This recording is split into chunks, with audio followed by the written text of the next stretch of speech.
Hi everybody, welcome back to my Starving Snacktress channel. Today for you I am making a tahini-free white bean hummus. A lot of people lately have been asking what type of food I've been eating, if they could have a vegan recipe, anything without sugar or dairy or gluten, and I've got a great appetizer for you today. What we're working with today is Great Northern beans. These are also known as cannellini beans or white kidney beans. We've got olive oil that we'll be using, some salt and pepper, some garlic, some cumin, and some lemon. So really easy, simple ingredients, a quick appetizer for a hot sunny day.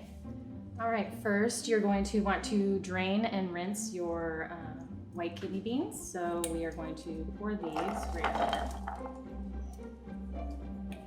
Okay, and next you're going to use your garlic. I used about a half a tablespoon. I sauteed some up in olive oil. You can put raw garlic in there if you don't mind it, if it's easy on your stomach. Just go ahead and dump it all in. Perfect. Next, what you're gonna wanna do is grab your lemon, and with very clean hands like mine, you're gonna want to squeeze lemon juice into your food processor or your blender. You can do this with an immersion blender as well.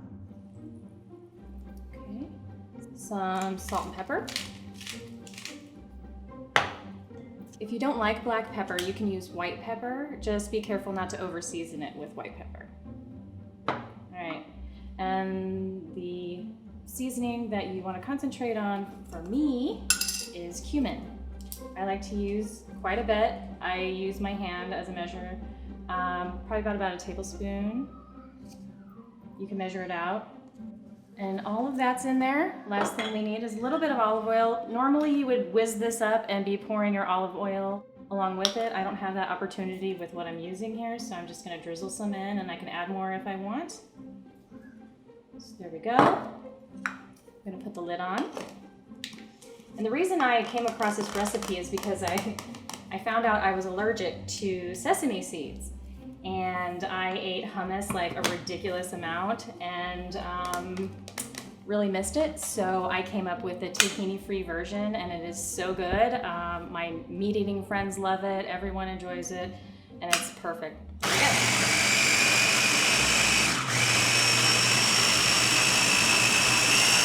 So at this time I'm gonna check if it's the right consistency. So I'm just gonna take off this lid here.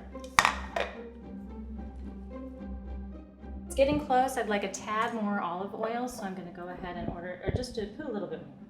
Back to the blender. Okay. Easy peasy. So as you can see, perfect. I'm going to go ahead and take this out and put it into my serving tray. There you go, easy hummus. You can add a little bit of olive oil to the top if you like. Serve it with your tomatoes, carrots, gluten-free chips. Thanks for joining me for learning how to make this healthy, gluten-free, vegan snack. Happy snacking.